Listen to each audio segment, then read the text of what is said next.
अरे कविता, इतनी रात को सब ठीक तो है ना? हमारे वो और देवर जी अभी तक खेतों से लौट कर नहीं आए। हमें बहुत घबराहट हो रही है। तुम चिंता मत करो, मैं अभी बिट्टू, माली और लोगों को लेकर खेतों पर जाता हूँ और उन दोनों को ढूंढ कर लाता हूँ। तुम एक काम करो, तब तक मेरे घर में ही बैठो। है? ये दोनों कहाँ गए होंगे?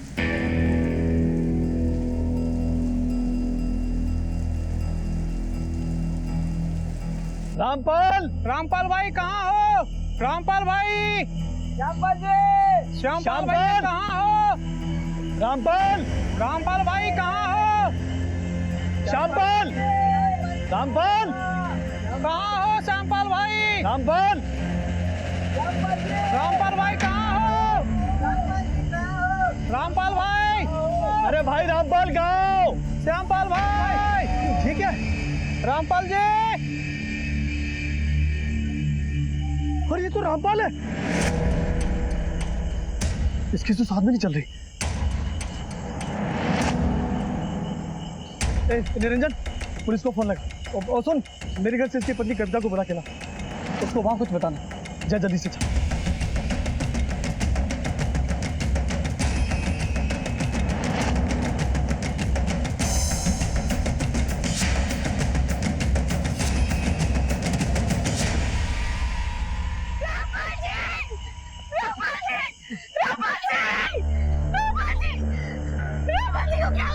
पता नहीं।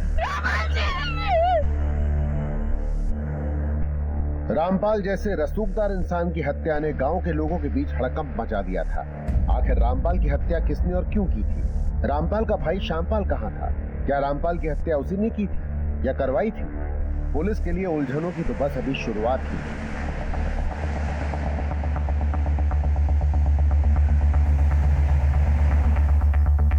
आइए साहब।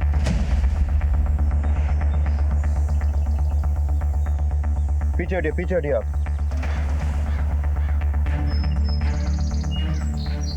आसपास सर्च करो।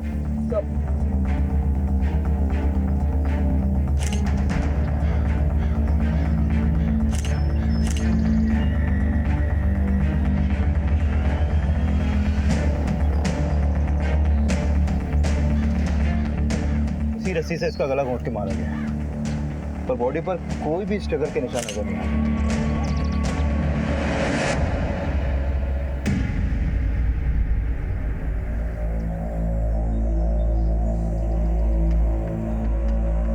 मुझे लगता है रामपाल के साथ कोई और भी था यहाँ। सर, रामपाल का छोटा भाई श्यामपाल भी गायब है। रामपाल की लाश तो हमें यहाँ मिल गई, और श्यामपाल को हम ज्यादा अंधेरे में ढूंढ नहीं पाए। सर, जल्दी यहाँ आइए।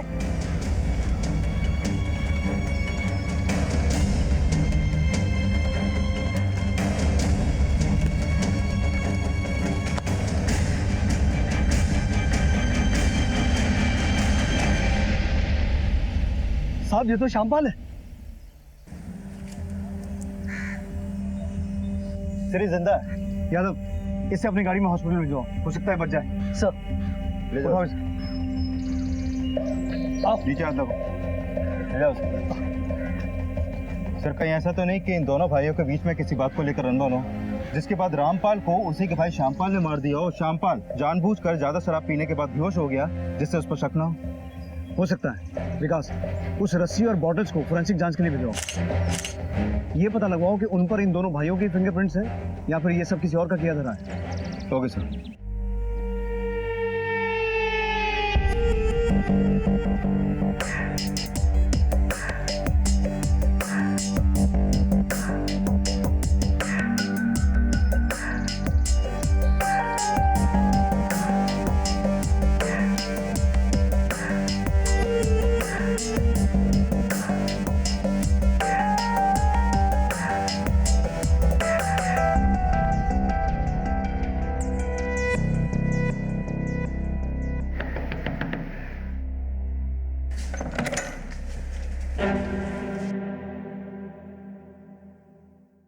हमको अंदर नहीं बुलाएंगे क्या? हाँ, अंदर नहीं, यही रुकना, जाना नहीं। हम आ रहे हैं, जाना नहीं। हम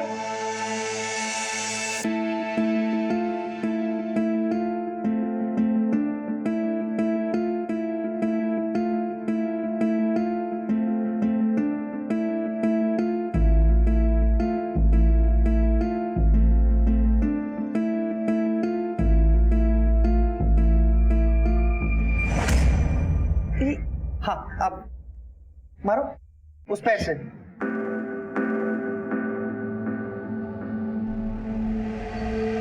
हाँ, अब आ दो, अब गृह प्रवेश करो। मैं सामान लेके आता हूँ। बिट्टू तुम्हें देखेगा ना तो बहुत खुश होगा। अरे तुम्हारी चप्पल भी।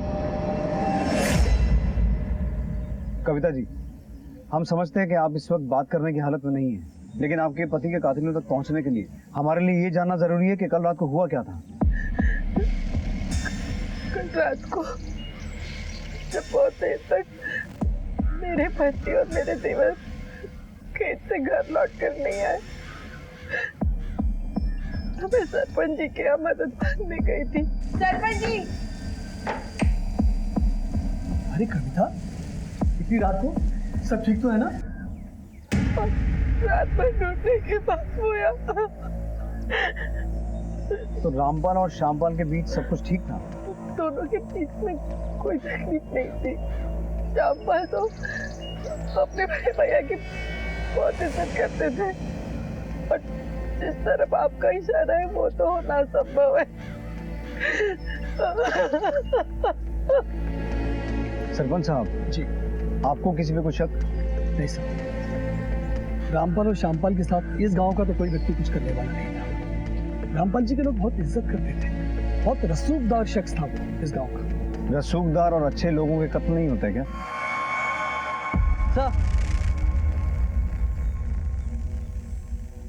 सर ये बंसी है, रामपाल के खेतों का रखवाला। रामपाल जी और श्यामपाल जी अपने खेतों से निकल गए थे, फिर यहाँ रास्ते में क्या हुआ नहीं पता। तो रामपाल और श्यामपाल के बीच कुछ खास नहीं हुई थी? कभी नहीं साहब। ठीक है, तुम जा सकते हो। सर, अगर रामपाल को श्यामपाल ने नहीं मारा तो जरूर हत्यारा कोई तीसरा ही है। लेकिन सवाल ये खड़ा होता है विकास कि अगर हत्यारा कोई तीसरा है तो उसने सिर्फ रामपाल को क्यों मारा, श्यामपाल को जिंदा क्यों छोड़ दिया? क्या उसकी दुश्मनी सिर्फ रामपाल से थी? लेकिन इन सभी सवालों के जवाब तभी मिलेंगे जब श्यामपाल होश में आएगा। तब तक इन दोनों भाइयों के बारे में गाँव वालों से पता करते हैं। Right sir. सब कभी कभी जो दिखता है ना वो होता नहीं है। मतलब? सब ऊपर से तो पूरा परिवार काफी खुश और मिलजुल के रहने वाला लगता था, अंदर क्या चल रहा है किसे पता। सब मुझे देवर भाभी का कोई चक्कर ही लगता है। ऐसा क्यों लगता है तुम्हें? दोनों हम उम्र थे, जो रामपाल चाचा के साथ कौन शादी करता।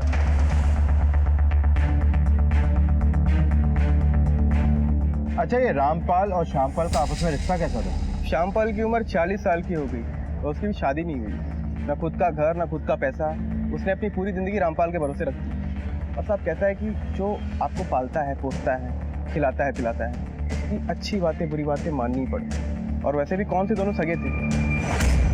साहब भाइयों के बीच का तो पता नहीं, लेकिन साहब पिछले महीने की बात है। शंभू सिंह की लड़की सिमी का राजेंद्र नाम के लड़के के साथ चक्कर चला था, तो मामला पंचायत में गया। सरपंच जी, ये लड़का दूसरी जाति का है और दूसरी जाति के घर में मैं अपनी बेटी का ब्याह कभी नहीं करूंगा। माफ कीजिएगा सरपंच जी, मैं बीच में बोल रहा हूँ, लेकिन मुझे शंभू की सोच बिल्कुल सही नहीं लगती। उसकी बेटी सिमी अगर इस लड़के से प्यार करती है तो दोनों की शादी करवाने में कोई बुराई नहीं है। लड़का पढ़ा लिखा है, शादी के बाद भी लड़की का ख्याल रख सकता है। तो दोनों बालिग है, कानून में भी अपना फैसला खुद कर सकते हैं। काय का फैसला? हाँ, काय का फैसला?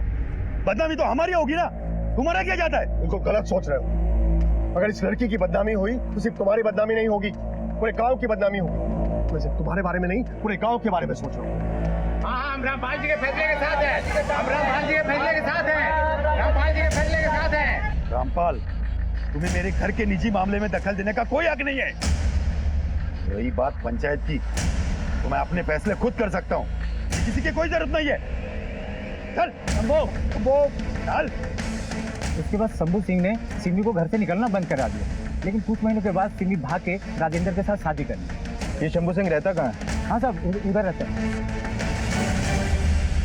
हाँ सर, तो रामपाल को तो अपने काम से काम रखना आता ही नहीं था। वो हर वक्त गांव के हर एक मामले में अपनी टांग अड़ाते रहता था। इसलिए तुमने उसे जान से मार दिया? अरे नहीं साहब, अब ये सब क्या बोल रहे? मैंने किसी को नहीं मारा। तुम कहोगे और हम मान लेंगे। अरे नहीं साहब, अम्मा कसम, हमने नहीं मारा। हम कल रात को तो घर पे थे। अब चाहे तो हमारी पत्नी से पूछ लीजिए। वो क्या है ना साहब, हमारी बेटी की तबीयत कल से खराब है, हम दोनों जन उसी की देखभाल में लगे थे।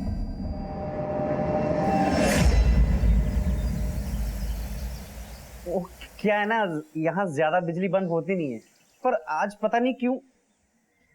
तुम ये लो ना, इससे करो ना। शायद बिट्टू आ गया। बिट्टू बिट्टू, वो तुम्हारी मम्मी है, जाओ गले मिलो।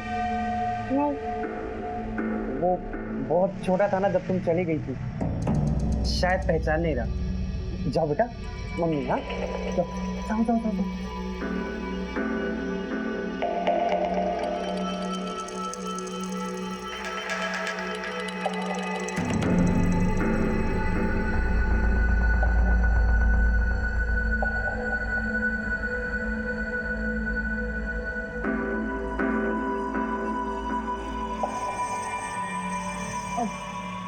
सुनिए ना, वो हमको ना एक मोबाइल फोन चाहिए अभी। बस इतनी सी बात, हम अभी जाके ले आते हैं। तुम एक काम करो, तब तक तुम बिट्टू के साथ खेलो, हम मोबाइल लेके आते हैं। मोबाइल लेके, कपड़े तो बदले नहीं, अभी लेके आते हैं।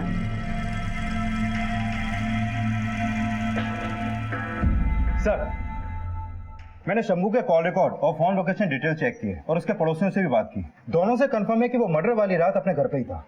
विकास, आजकल टीवी और फिल्में देखकर बच्चों को भी पता है कि मोबाइल से लोकेशन को ट्रेस कर सकते हैं।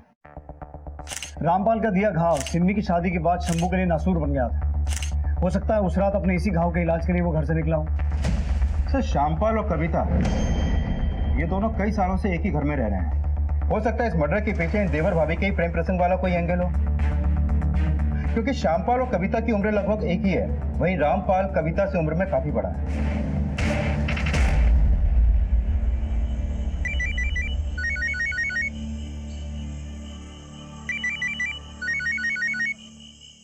हेलो हेलो मेरी रानी। गुड्डू, और कितना टाइम लगेगा? यहाँ पर एक दिन भी ना 100 दिन के बराबर है। ये आदमी इतना चिपकू है कि 1 मिनट भी पीछा नहीं छोड़ता। अरे ये तो तुम्हारा ही आइडिया था ना। गुड्डू, हम इस आदमी को और नहीं झेल सकते। बस जिस झंझट और झमेले से हम भागे थे ना, हमें वही वापस आना पड़ा। मेरी जान, तुम चिंता मत करो, जैसे ये खेल खत्म हो जाएगा ना, हम दोनों फिर एक साथ हैं। ठीक है, तुम बम बनाने का सारा सामान भिजवाओ, एक धमाका करना है।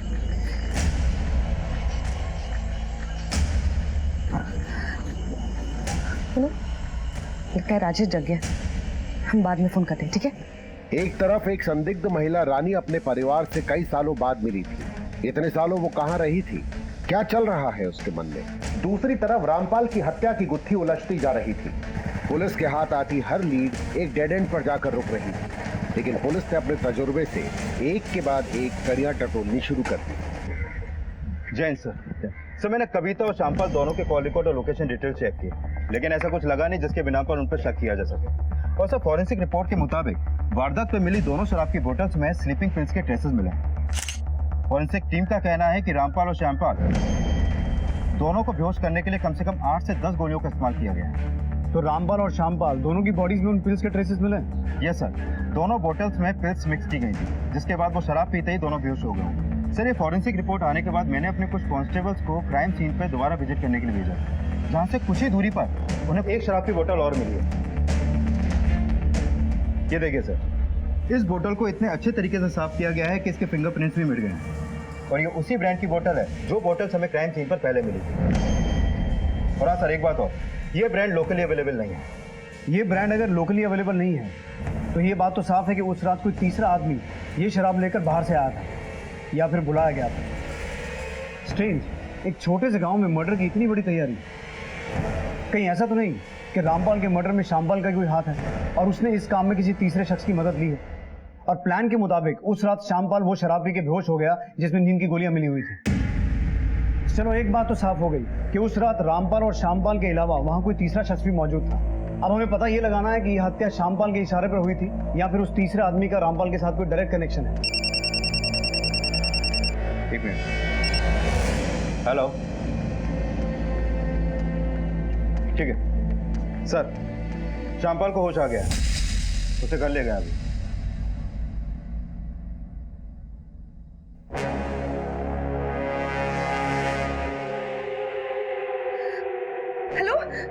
हेलो, देखो हमारी बात सुनो। देखो जो कुछ भी हुआ ना उसे भूल जाओ। हम सब कुछ भुलाकर हम तुम्हारे पास वापस आने को तैयार है। बार बार फोन करना बंद करो। देखो मैंने अपना फैसला तुम्हें सुना दिया है। अब जरा सी भी शर्म है ना तो चुल्लू भर पानी में जाके डूब मरो। और हमारे बीच में अब कुछ भी नहीं है। और वैसे भी तुम जैसी गिरी हुई औरत के लिए मैं फिर से अपनी बीवी और बच्चे को नहीं छोड़ सकता। रखो फोन, और आज के बाद कभी फोन करने की कोशिश मत करना।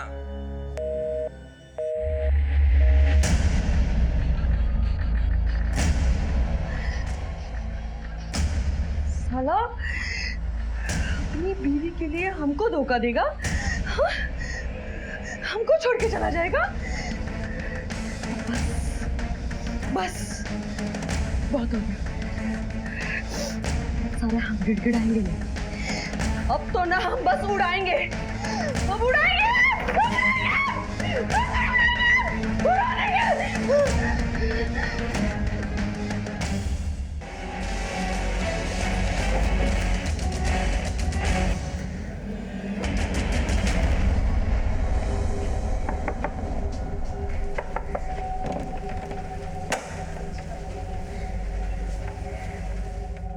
श्यामपाल, आइए।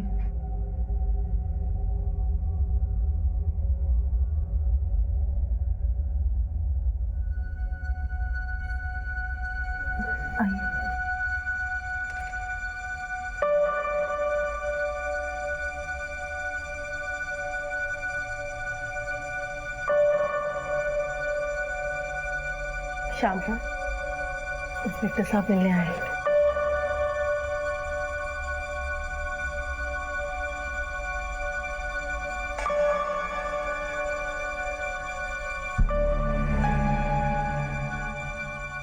बताइए क्या हुआ था उस रात? राज साहब, हमेशा की तरह खेतों पे बहुत काम था। हम कोई आधा घंटा देरी से निकले थे, घर की तरफ बढ़ ही रहे थे साहब कि अचानक एक सुनसान जगह पे भाई साहब को किसी से बातें करते हुए देखा। अरे श्यामू, अरे श्यामू आ, जल्दी आ, जल्दी आ। हाँ बैठ। श्यामू, ये प्रताप भाई है। इनका गौसगंज में बहुत बड़ा कारोबार है, लेकिन हमारे प्रताप भाई अब गौसगंज में रहने वाले नहीं हैं। ये अब लखनऊ में जाके रहने वाले हैं। तो इन्हें एक ऐसे इंसान की तलाश है जो इनके बने बनाए बिजनेस को बिल्कुल बढ़िया से संभाल ले। उसके बदले ये मुनाफे का 70% देने को तैयार है। समझ गया ना? क्या सोचता है? अरे हमें तो लगता है ये हमारे लिए बहुत बढ़िया सौदा होने वाला है। अब भाई साहब, अरे इतना मत सोचिए, बहुत फायदे का सौदा है। अरे ले ले श्याम। अब भैया की बात टाल नहीं सकते थे साहब। उन्होंने कहा तो बोतल हमने हाथ में ले ली। 3-4 घूंट पिए थे साहब कि सर चकराने लगा।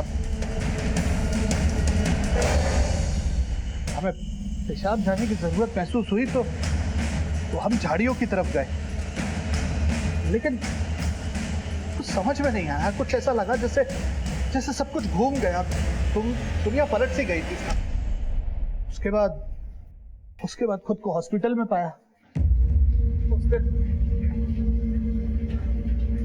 उस दिन पहली और आखिरी बार अगर भैया को ना बोला होता तो भैया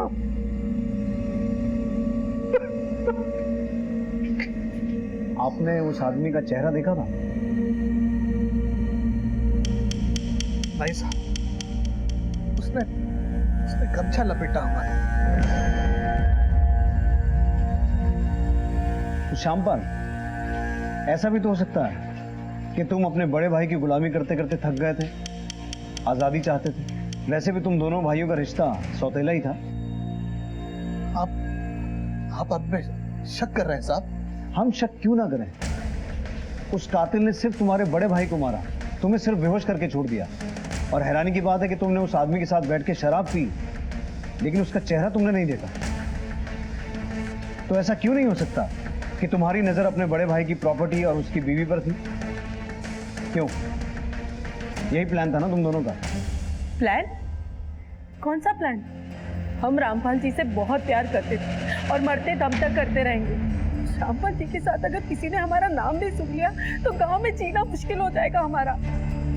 हम रामपाल जी को कभी धोखा नहीं दे सकते थे। उन्होंने हमारा हाथ उस वक्त थामा था तो पूरी दुनिया हमारे हाथ से छूट चुकी थी। एक बेबस विधवा की मांग में सिंदूर भरा था, मुझे दोबारा सुहागन बनाया था। हमारे भैया हमारे पिता के समान थे साहब। पहली भाभी की मौत के बाद उन्होंने खुद को काम में डुबो सा लिया था। ये जो कुछ भी आप देख रहे हैं ना साहब, ये सब हमारे भैया ने अपनी कड़ी मेहनत से हासिल किया। चलो उनका तो समझ में आता है, लेकिन तुमने शादी क्यों नहीं की? कविता के लिए? कैसी बातें कर रहे हैं साहब? हमारे और हमारे भाभी के बीच में कभी कुछ नहीं था और नहीं हो सकता है साहब। भाभी ही क्या, किसी भी लड़की के साथ हमारा कभी कुछ नहीं हो सकता था, क्योंकि हम किसी औरत के लायक नहीं है साहब। फिर नई कहानी? सर, ये रामपाल की पोस्टमार्टम रिपोर्ट। इस रिपोर्ट से साफ हो गया है कि उसकी बॉडी में शराब के साथ साथ नोलन सिम नाम की स्लीपिंग पिल्स भी काफी मात्रा में मिली हुई थी, जिसकी वजह से रामपाल अनकॉन्शियस हो गया और फिर हत्यारे ने रस्सी की मदद से उसका गला घोंटकर उसको मार डाला। सर, इस रिपोर्ट के हिसाब से उसकी मौत 8 जुलाई की रात 12 से 2 बजे के बीच हुई थी। सर, मैं भी आपको एक बात बताना चाहता हूँ। सर, आज से 6 महीने पहले मैं मुरादाबाद में पोस्टेड था, जहाँ पर डॉक्टर अवस्थी का मर्डर केस आया था। डॉक्टर अवस्थी को किडनैप करके उनका मर्डर कर दिया गया था। सब वो मर्डर और ये मर्डर एक तरीके से किए गए हैं। सेम ब्रांड की दारू यूज की गई है, सेम स्लीपिंग पिल्स यूज की गए हैं, और तो और गले पे जो रस्सी है उसका नॉट का तरीका भी सेम तरीके से बांधा गया है। सर, इतनी सारी बातें इत्तेफाक तो नहीं हो सकती ना। सर, उस केस में हमने संदीप सिंह को और उसके गैंग को अरेस्ट किया था। Good observation Yadav. एक काम करो, मुरादाबाद पुलिस डॉक्टर अवस्थी के मर्डर केस की फाइल यहाँ मंगवा लो, देखते हैं हमारे यहाँ क्या लगता है। सर, पुलिस कांस्टेबल यादव की सतर्कता ने इस केस को एक नई दिशा दी थी। क्या उसका शक सही था या फिर रामपाल की मौत के पीछे कुछ और ही राज दफन थे? दूसरी तरफ रानी किस धमाके की साजिश में लगी थी? ये दिवाली नहीं है जो पटाखे फोड़ने, बड़ा धमाका कर रहा है, बहुत बड़ा धमाका। इसलिए अब तुम हमको ये बताओ कि सामान क्या क्या चाहिए। क्या सिर्फ आधा किलो बस होगा? हाँ, और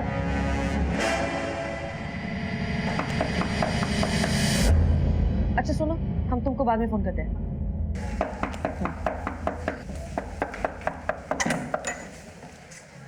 काफी देर से खटखटा रहा था, क्या कर रही थी? तुमसे मतलब? नहा रहे थे हम। कोई तकलीफ? नहीं नहीं, तकलीफ कैसी, अब तो तुम घर आ गई हो, मेरा मतलब अपने घर आ गई हो। तुम एक काम करो, तुम आराम से बैठो, मैं तुम्हारे लिए चाय बना के लाता हूँ। हाँ, और हाँ, वो काफी अच्छी लग रही हो।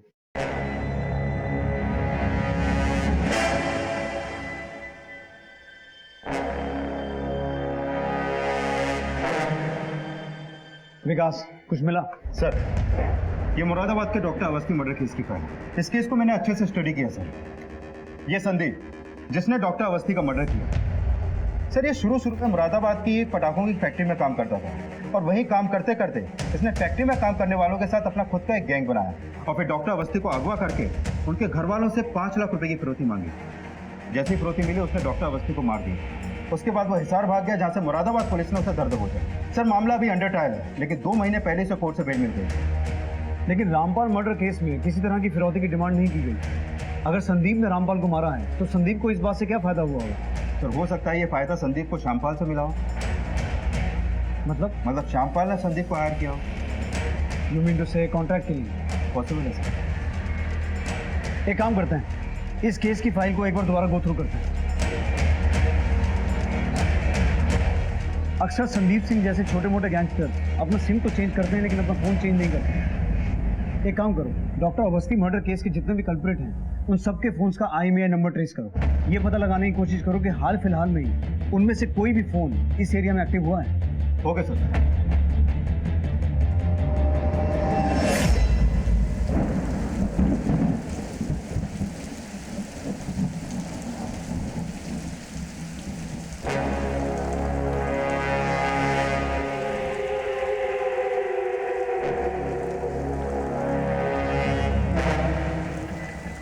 सब माल बराबर है? हाँ हाँ सब बराबर है।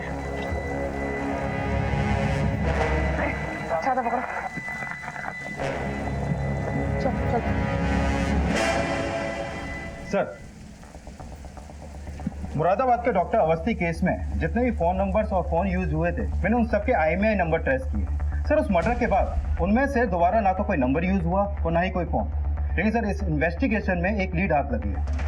सर, ये Sandeep Singh doctor Awasthi murder case में एक नंबर पे लगातार टच में था, और जिस फोन से ये नंबर यूज किया जा रहा था, जब मैंने उसका IMEI नंबर ट्रेस किया तो एक हैरान करने वाली बात पता चली। मैं आपको बताता हूँ सर, डॉक्टर अवस्थी संदीप अपने फोन से लगातार एक रैंडम नंबर के टच में था।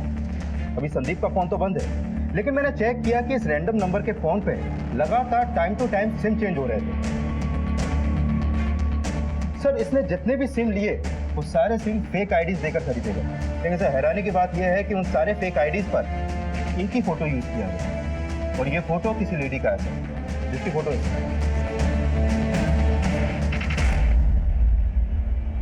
और सर, रामपाल के मर्डर के वक्त भी ये फोन आदमपुर में एक्टिव था, जहां पे रामपाल का मर्डर हुआ। विकास, तुमने एक बात नोट की, मुरादाबाद मर्डर केस के बाद संदीप के फोन और इस फोन की लोकेशन कई बार सेम रही है। जो भी इस फोन का इस्तेमाल कर रहा है वही हमारा प्राइम सस्पेक्ट है। विकास, इस औरत की फोटो दिल्ली, हरियाणा, मध्य प्रदेश, यूपी और बिहार पुलिस में सर्कुलेट करवाओ और पता लगाओ कि इसकी असली पहचान क्या है। Okay sir. एक तरफ जहां रानी अब आदमपुर पुलिस की हिट लिस्ट में थी, वहीं दूसरी तरफ वो किसी बड़ी साजिश को अंजाम देने में लगी थी। एक सीधी सादी दिखने वाली महिला का एक गैंगस्टर संदीप सिंह से क्या संबंध था? क्या रामपाल की हत्या में उसी का हाथ था? अब वो क्या करने वाली थी? क्या पुलिस वक्त रहते उस तक पहुंच पाएगी?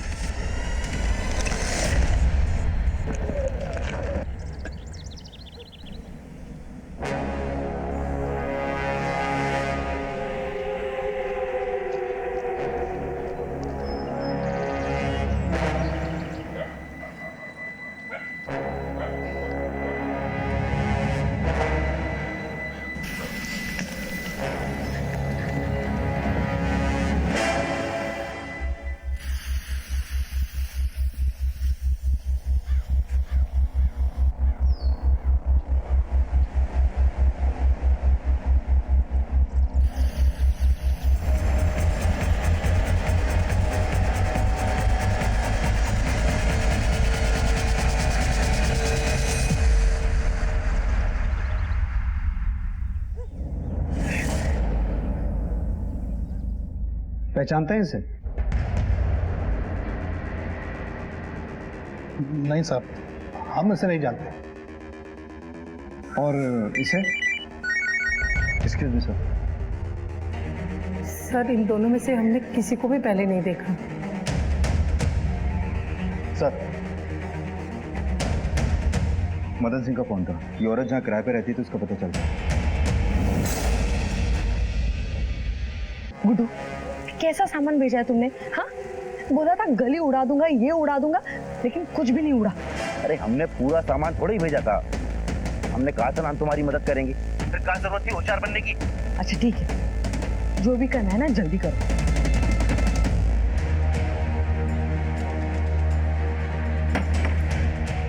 यही घर बताया था ना?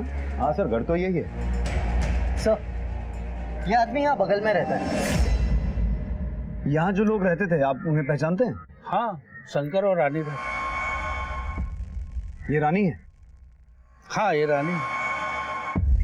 ये शंकर है? नहीं नहीं, ये शंकर नहीं। तो यहाँ जो आदमी रानी के साथ रहता था उसका स्केच बनवा सकते हैं? नहीं साहब, इतना बार तो वो लड़के को देखा भी नहीं। ठीक है, शुक्रिया।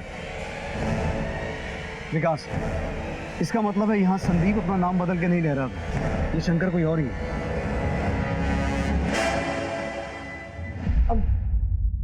बाबू, मुझे बहुत भूख लगी है, तो तुम बाजार में जाके मेरे लिए कुछ ताजा लेके आओ। ताजा चाट लेके आओ? हाँ चलेगा। और तुम्हारी वो तीखी वाली मिर्ची भी डलवाऊंगा। हाँ?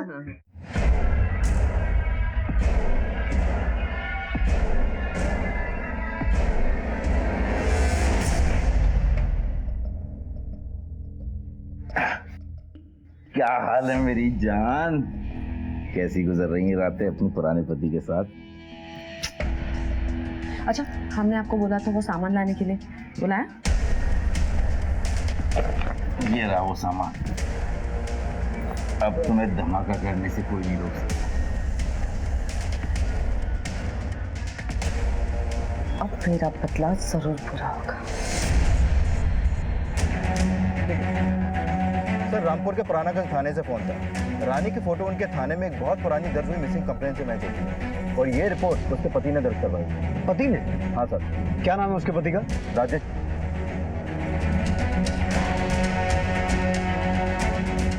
ठीक है। हाँ सर।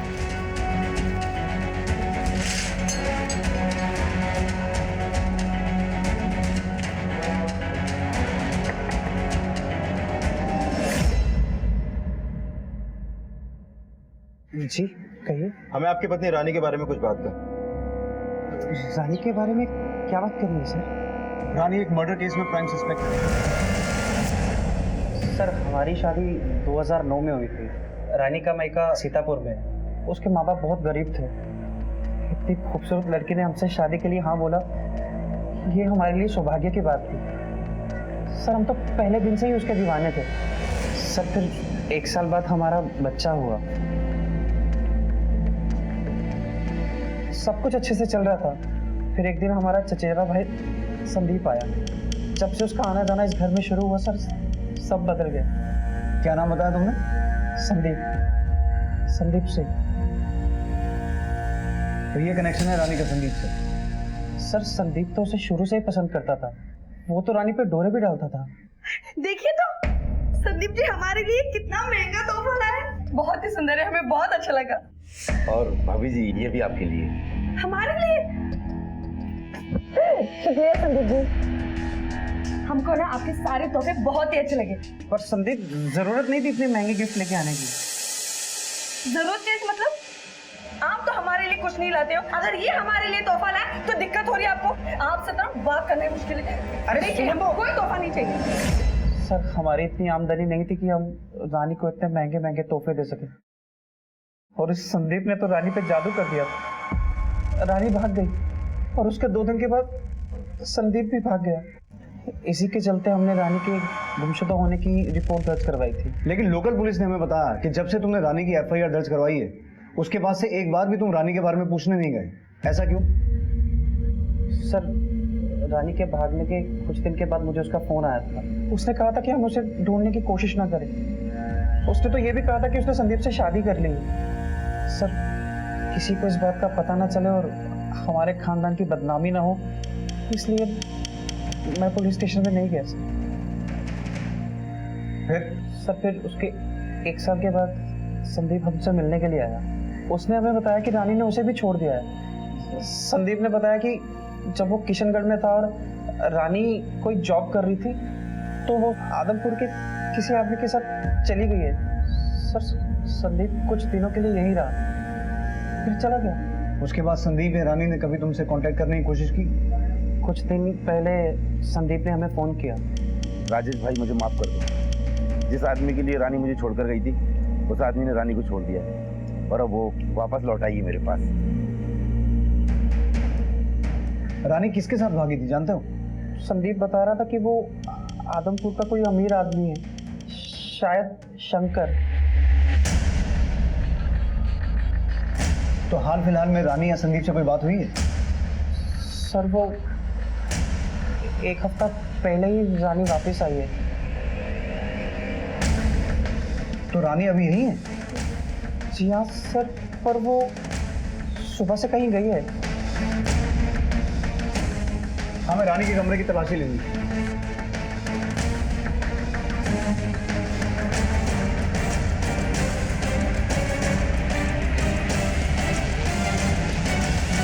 तेरे तो घंटा होता है बारूद। रानी बॉम्ब बना रही है। ये बॉम्ब बनाने का सामान किसी बड़ी साजिश की तरफ इशारा कर रहा है। सर संदीप मुरादाबाद में किसी पटाखा फैक्ट्री में काम करता था। जरूर उसी ने यह सारा सामान रानी को लाकर दिया होगा। इसका मतलब है रानी और संदीप कुछ बड़ा प्लान कर रहे हैं। राजेश, रानी की जिंदगी में आजकल क्या चल रहा था? किससे मिलती जुलती थी? कोई ऐसी खास बात? मिलने जुलने का मुझे पता नहीं, पर हाँ मैंने उसे एक फोन ला के दिया था। बस वो उसी पे किसी से बात करती है बस। मुझे रानी का वो नंबर चाहिए। जी सर। बोलिए। सर वो नंबर है 9820 इस नंबर की करंट लोकेशन निकलवाओ और पता करो वो किससे बात करती थी। इससे पहले रानी और संदीप अपने प्लान में कामयाब हों, हमें हर कीमत पर उन तक पहुंचना है। Okay sir.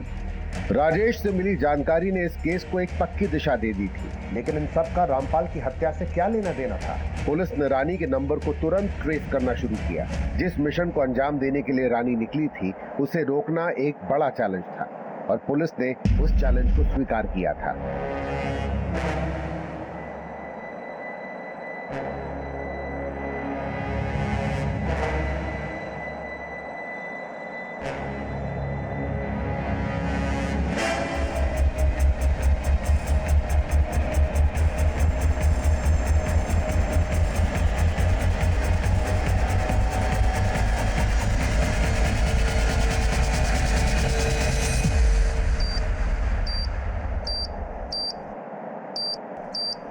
रानी,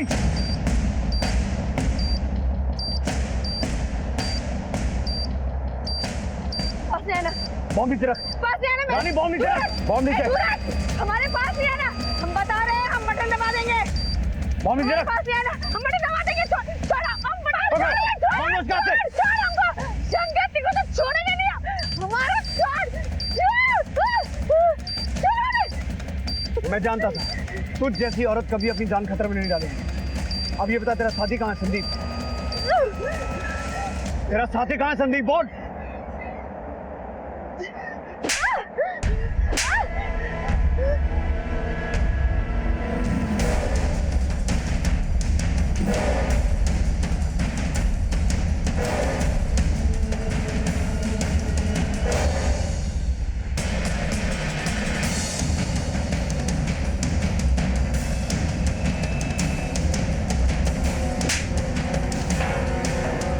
यही सोच रही हो ना कि हम तुम तक कैसे पहुंचे?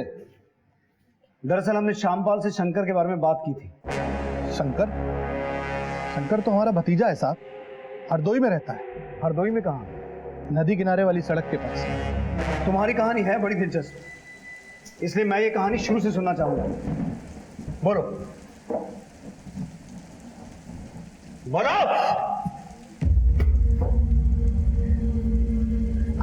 आदमपुर में शंकर के पास हमको काम मिल गया था।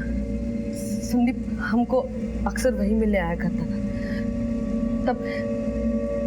तब हम समझ गए कि हमको संदीप में कोई दिलचस्पी नहीं है, क्योंकि वो सिर्फ पैसा होने का दिखावा करता था। असल में उसके पास कोई पैसा नहीं था। तो इसीलिए तुमने शंकर को चारा डालना शुरू किया, क्योंकि उसके पास बहुत पैसा था।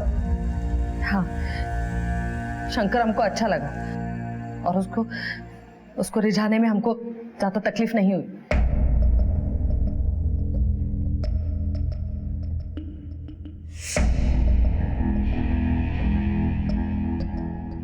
आपने पेपर्स को क्लिक नहीं किया, हम कर देते हैं। ये बहुत इंपॉर्टेंट है। ये तो प्रॉपर्टी के पेपर्स हैं। बहुत प्रॉपर्टी आपके पास? बस वो खानदानी है।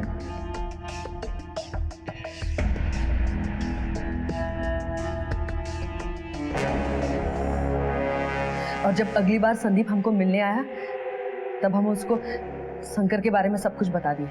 लेकिन फिर कुछ सालों बाद शंकर ने रानी को छोड़ दिया। शंकर के छोड़ने के बाद हम फिर से सड़क पर आ गए थे, इसलिए हम वापस संदीप के पास मुरादाबाद चले गए। जब रानी हमारे पास वापस लौट कर आई, तब तक वो पूरी तरह से अय्याशी में डूब चुकी थी।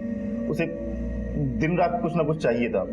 हमारी इनकम तो शंकर के बराबर नहीं थी, इसलिए उसके सारे शौक पूरा नहीं कर पाए। लेकिन सच कहें तो हमें भी ऐसी कीड़े मकोड़े वाली जिंदगी से नफरत थी, इसलिए हमने एक दिन डॉक्टर अवस्थी को अगवा किया ताकि मोटे पैसे छाप सकें। एक तो तूने डॉक्टर अवस्थी से फिरौती का पैसा लिया और फिर इनको मार भी दिया। क्यों?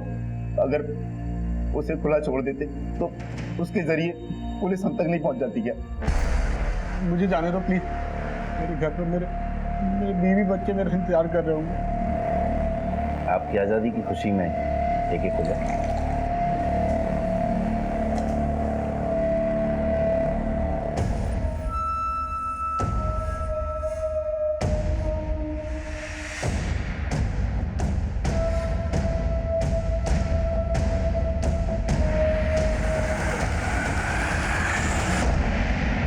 सब कुछ करने के बाद भी पुलिस ने संदीप को पकड़ लिया और संदीप के बाहर निकलने से पहले हमने मुरादाबाद में एक मकान का इंतजाम कर लिया। वहीं छुपकर हम अंडरग्राउंड हो गए। हमें बस संदीप के बाहर निकलने का इंतजार था। तो रामपाल को क्यों मारा?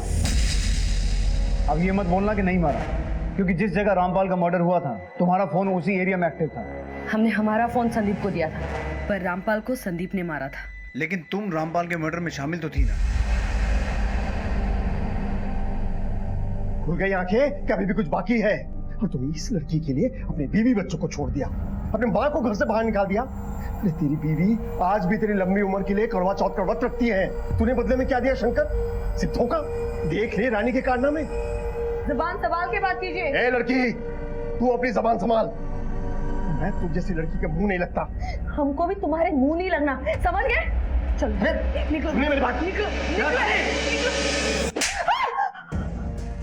ताऊ जी बिल्कुल ठीक कह रहे हैं। साला मैं तुम्हारे प्यार में अंधा हो गया। मुझे तो पहले ही समझ जाना चाहिए था कि ना तुम अपने पति की हो सकी ना बच्चों की, तो मेरी क्या होगी। इससे मैंने तुम्हें धक्के देके बाहर निकाल दूं। निकल जाओ यहाँ से। मेरी बात सुनो, मेरी बात तो सुनो। आज के बाद अपनी शक्ल मत दिखाना मुझे। शंकर ने अपने ताऊजी रामपाल की बातों में आकर रानी को छोड़ दिया। तभी से रानी घायल नागिन की तरह हो गई थी। उसने हमें छोड़ दिया, हमें ठोकर मार दी। आज तक किसी मर्द ने हमें ठोकर नहीं मारी है। उसकी इतनी औकात क्यों था? क्या कह रही हो? बात करो भाई। अरे चुप करो, पागल हो क्या? हम उसे छोड़ेंगे नहीं। हाँ नहीं छोड़ेंगे छोड़ेंगे नहीं, हम उसे नहीं छोड़ेंगे, आराम से। और हमारी बात सुनो, तुम जैसा कहोगे हम वैसा करेंगे। बाबू, तुम हमारा एक काम करोगे? हाँ? क्या? तुम रामपाल को मार दो। रानी हमारे साथ अपराध की दुनिया में कदम रख चुकी थी, इसलिए हमने उसका साथ दिया। और सिर्फ उस रात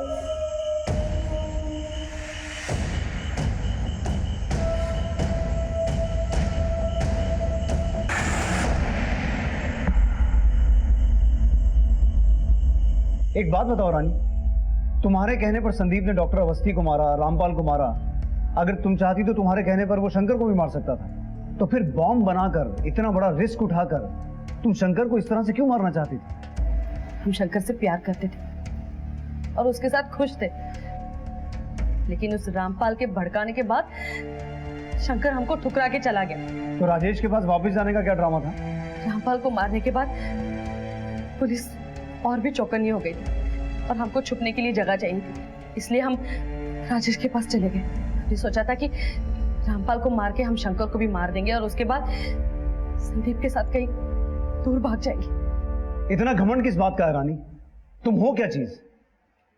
राजेश जैसे भले आदमी ने तुम जैसी गरीब लड़की के साथ शादी करके तुम्हें सम्मान दिया, इज्जत दी। तुम चाहती तो राजेश के साथ अपनी पूरी जिंदगी बड़े आराम से बिता सकती थी, लेकिन अपने लालच की वजह से तुम पहले संदीप के साथ भागी और फिर तुमने शंकर को फंसाया।